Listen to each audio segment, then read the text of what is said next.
नमस्कार, एक बार फिर आप सभी का स्वागत है। आज एक बर्निंग इश्यूज लेकर आपके सामने आ रहे हैं जिनका ताल्लुक सीधा सीधा हमारी युवा पीढ़ी के साथ है। हम सब जानते हैं कि पिछले कुछ दिनों से लगातार एक विवाद पूरे भारतवर्ष में चल रहा है। खासकर अगर हम नीट यूजी पेपर लीक मामले की अगर बात करें, आरोप प्रत्यारोप का दौर चल रहा है और उसके साथ साथ उसी कड़ी में यूजीसी नेट एग्ज़ाम्स को भी जहां पोस्टपोन किया गया अथॉरिटी द्वारा, उसमें कहा गया कि एग्ज़ाम की इंटीग्रिटी कहीं ना कहीं कंप्रोमाइज़ होते दिख रही थी, इस वजह से इसको कैंसिल किया गया। लेकिन ये मामला लगातार तूल पकड़ता जा रहा है और जिस तरह बिहार में 6 अभियुक्तों को गिरफ्तार किया गया है, जिसमें से 2 मास्टरमाइंड और 4 विद्यार्थी भी थे, लेकिन सरकार इसको लेकर टफ स्टेप्स लेते हुए नज़र आई है। जहां नेशनल एनटीए का जो प्रमुख था उनको हटा दिया गया और साथ ही साथ एग्जामिनेशन को लेकर स्ट्रिंजेंट लॉज भी लेकर सामने आई है। लेकिन किस तरह जो विद्यार्थी हैं जो नीट यूजी के एग्ज़ाम्स की तैयारी करके बैठे थे, पेपर लीक को लेकर कहीं ना कहीं सकते में हैं और क्या एक दिशा निर्देश आने वाले समय में सरकार इस पर देगी, इसी पर बात करने के लिए हमारे साथ जुड़ चुके हैं श्री प्रवीण जी, जो जाने माने शिक्षाविद हैं, director SR college of competitions हैं। प्रवीण जी, स्वागत है आपका। धन्यवाद।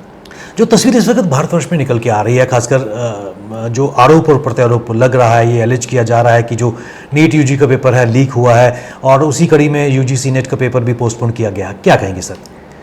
देखिए विवेक जी, पहले तो बहुत बहुत धन्यवाद, आपने यहाँ आज बुलाया और इस मुद्दे पे हम लोग बात कर रहे हैं। एक बात तो निश्चित है कि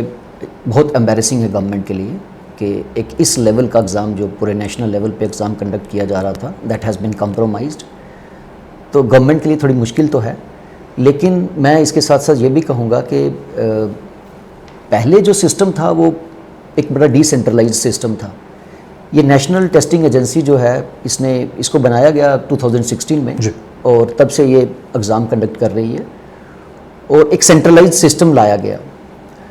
पहले भी ऐसी बातें होती थी, लेकिन क्योंकि वो डिसेंट्रलाइज्ड होता था, किसी एक स्टेट तक ही कन्फर्म होता था, किसी एक स्टेट तक ही कन्फाइन होता था रादर, तो इतना पता नहीं चलता था। लेकिन अब ये जो हुआ है इस लेवल पे हुआ है, तो मुझे लगता है गवर्नमेंट के लिए बहुत एम्बैरेसिंग है। और जैसा आपने कहा, गवर्नमेंट ने टफ स्टैंड भी लिया है। सबसे पहले तो मैं कहूँगा कि जो हमारे एजुकेशन मिनिस्टर हैं धर्मेंद्र प्रधान जी, उन्होंने कहा है कि मैं नैतिक जिम्मेवारी लेता हूँ और किसी को भी बख्शा नहीं जाएगा। जो लोग इसमें इन्वॉल्व हैं, चाहे वो स्टूडेंट्स हैं, चाहे वो कुछ लोग जो एक माफिया सा बना हुआ है, उनमें जितने भी लोग इन्वॉल्व हैं उन सब के खिलाफ कार्रवाई होगी। और अभी एक लॉ जो हमने फरवरी में बनाया गया था, उसको भी जो रूल्स फ्रेम करने थे, रूल्स फ्रेम कर दिए गए हैं और 21 जून से उसको भी लागू कर दिया गया है। और मुझे लगता है गवर्नमेंट को संभलना चाहिए और गवर्नमेंट को एक तो जो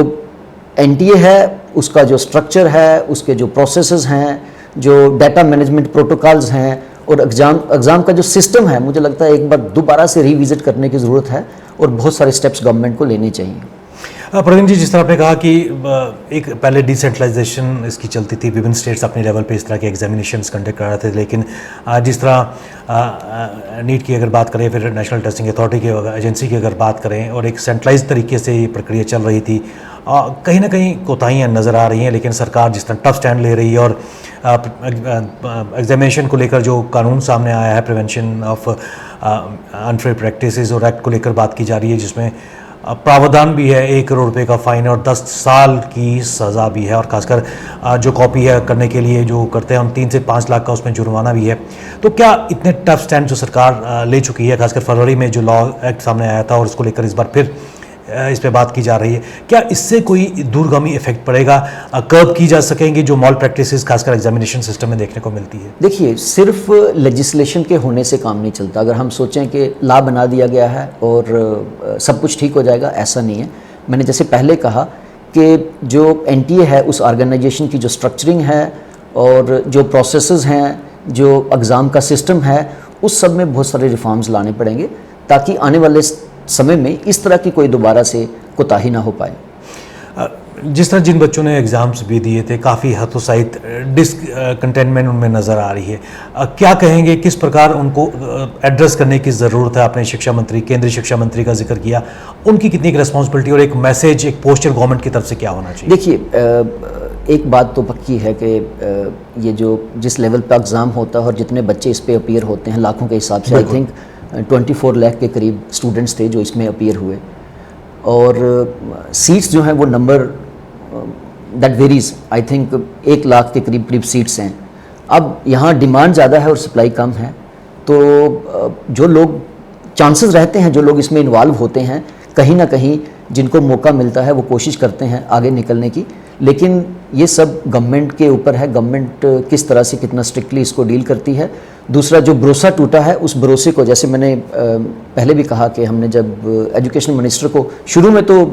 एक डिनाइल मोड में थी सरकार, मैं ये कहूँगा वो जो ठीक बात नहीं थी, क्योंकि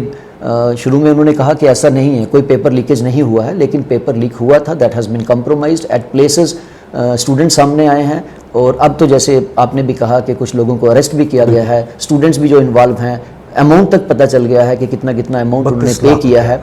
तो ये सब जो है गवर्नमेंट के लिए एक आगे के लिए एक बहुत अब मुझे लगता है गवर्नमेंट की भी आंखें खुलनी चाहिए इससे, और गवर्नमेंट को कोशिश करना चाहिए कि आगे इस तरह का दोबारा कोई चीज़ ना हो, जिससे जो लोगों का, देखो इतने सालों तक लोग, जब हम ये नीट की बात करते हैं ना, 3-3, 4-4 साल तक स्टूडेंट्स प्रिपेयर करते हैं इस एग्ज़ाम के लिए, और ये सोच के कि एक फेयर चांस मिलेगा। फेयर चांस होना भी चाहिए, it is on the basis of merit only that selections are made, और उसमें जब इस तरह की कोई बात आ जाती है तो नेचुरली स्टूडेंट्स का एक भरोसा टूट जाता है। और मुझे लगता है, मुझे डर ये है कि कहीं ऐसा ना हो आने वाले सालों में जो नंबर ऑफ स्टूडेंट्स इस एग्ज़ाम में अपीयर होते हैं वो कम ना हो जाएं। तो ये एक गवर्नमेंट को ध्यान रखना चाहिए, गवर्नमेंट को इतने स्टेप्स लेने चाहिए कि वो भरोसा स्टूडेंट्स का बना रहे। और जहाँ तक इस एग्ज़ाम की बात है, उसमें भी जैसा मिनिस्टर साहब ने कहा कि हम लोग इसको रीथिंक कर रहे हैं, नॉट कि हम इसको कैंसिल करने जा रहे हैं, बट जो लोग इसमें इन्वॉल्व थे, जिन जिन लोगों तक ये पेपर पहुंचा होगा, हमारी कोशिश है कि उन सब के खिलाफ एक्शन हो। और जैसा कि आप जानते हैं केस CBI को दे दिया गया है, और मुझे लगता है जो एक्चुअल में हुआ है वो सब कुछ हमारे सामने आएगा, और जो लोग इन्वॉल्व हैं उन सब के खिलाफ एक्शन भी होगा। अपरन जी, जिस तरह केस अब CBI के हवाले किया गया है, it shows the magnitude of the incident, क्या कहेंगे कि CBI के पास किस प्रकार इस जो आरोपी हैं या फिर दोषी हैं जो इन्वॉल्व हैं इस पूरे कांड में, उनको जजमेंट तक पहुंचा पाएगी? देखिए, CBI का एक अपना तरीका है काम करने का। जब अरेस्ट होती हैं, जिन लोगों को पूछताछ के लिए बुलाया जाता है, तो एक चेन है, एक से दूसरी चीज़ दिखती है, दूसरी से तीसरी चीज़ मिलती है, और हमारी एजेंसीज़, मतलब मैं with all credit to these agencies, ये बहुत अच्छा काम भी करती हैं, और मुझे उम्मीद है बहुत जल्दी ये लोग अपनी रिपोर्ट देंगे और जो सच है वो हमारे सामने आएगा। अपरन जी, सोशल मीडिया की अगर बात करें और लगातार जो बच्चों के वक्तव्य, चाहे हम डिफरेंट सोशल मीडिया प्लेटफॉर्म्स पे देख रहे हैं, कहीं तो ये चाह रहे हैं कि इस एग्ज़ाम्स को दोबारा कंडक्ट किया जाए, लेकिन क्योंकि कईयों का ये मानना है कि कई बच्चों के 700 से ज़्यादा मार्क्स आए जो पॉसिबल नहीं है विदाउट द कनाइवेंस, क्या कहेंगे इस बारे में? देखिए, 2-3 चीज़ें। पहले तो एक नीट का एग्ज़ाम हुआ, उसके बाद आप जानते हैं UGC नेट का एग्ज़ाम था, उसको भी पोस्टपोन कर दिया गया है, और अभी जो नीट PG होना था उसको भी गवर्नमेंट ने पोस्टपोन कर दिया है। रादर UGC जो नेट था उसको कैंसिल कर दिया गया है। तो government certainly has taken this seriously, और ये बात आई भी कैसे सामने? बात आई भी इसी से सामने, क्योंकि जितना स्कोर बच्चों ने किया था, जैसे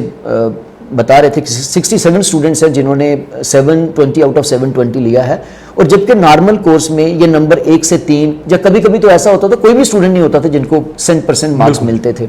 तो उससे एक शक तो हो गया, और उसके बावजूद इसके साथ साथ एक पर्टिकुलर सेट में ना स्टूडेंट्स आए हैं, जैसे 650 से लेकर 680 के बीच में बहुत स्टूडेंट्स हैं, जबकि उसके नीचे देखो तो आपको देखने को नहीं मिलता। तो उससे एक अंदाज़ा हो जाता है कि कुछ लोगों तक ये पेपर पहुंचा है, और पेपर की जो इंटीग्रिटी है वो कंप्रोमाइज़ हुई है। अब जहाँ तक कैंसिल करने का बात है, देखिए,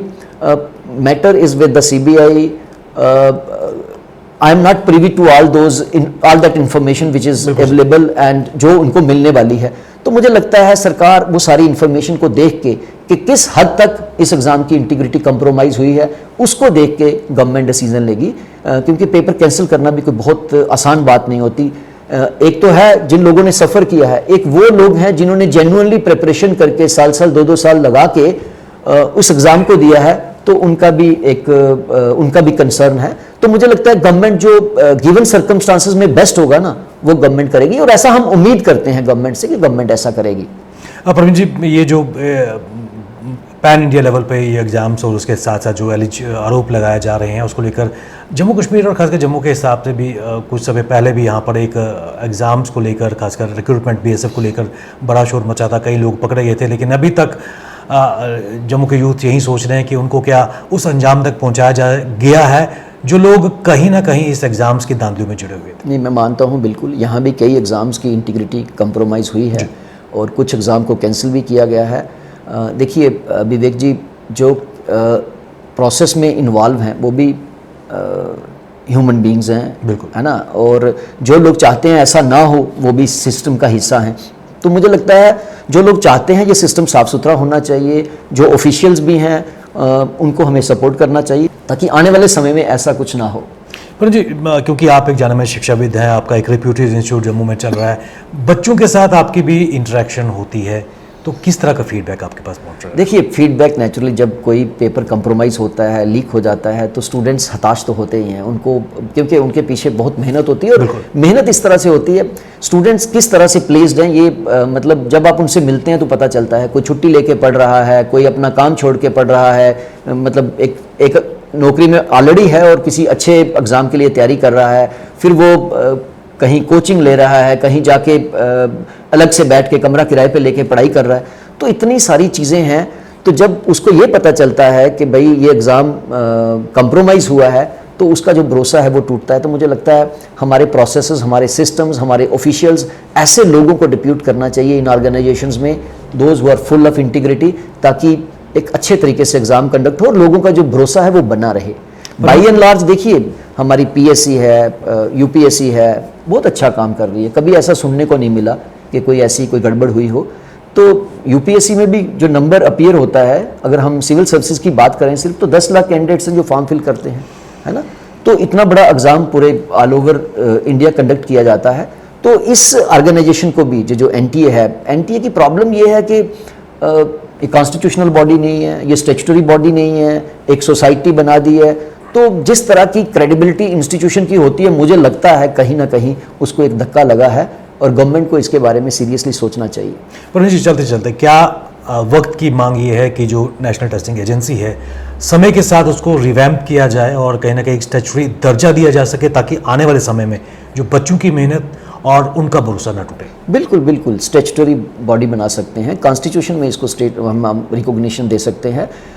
वो एक बात रही, पर उसके साथ साथ मुझे लगता है कि गवर्नमेंट को बड़ा विजिलेंट रहना है और ऐसे ऑफिसर्स को, ऐसे ऑफिशियल्स को डिप्यूट करना है जो बहुत इंटीग्रिटी वाले लोग हों, ताकि इस तरह की इंटीग्रिटी कभी कंप्रोमाइज़ ना हो पाए। इसमें कोई संदेह नहीं है कि खासकर एग्जामिनेशन को लेकर जो तस्वीर सामने आ रही है, बच्चों की मेहनत उन्होंने काफ़ी देर से की थी, हल्का सा उनका भरोसा शटर हुआ, लेकिन सरकार की तरफ से कुछ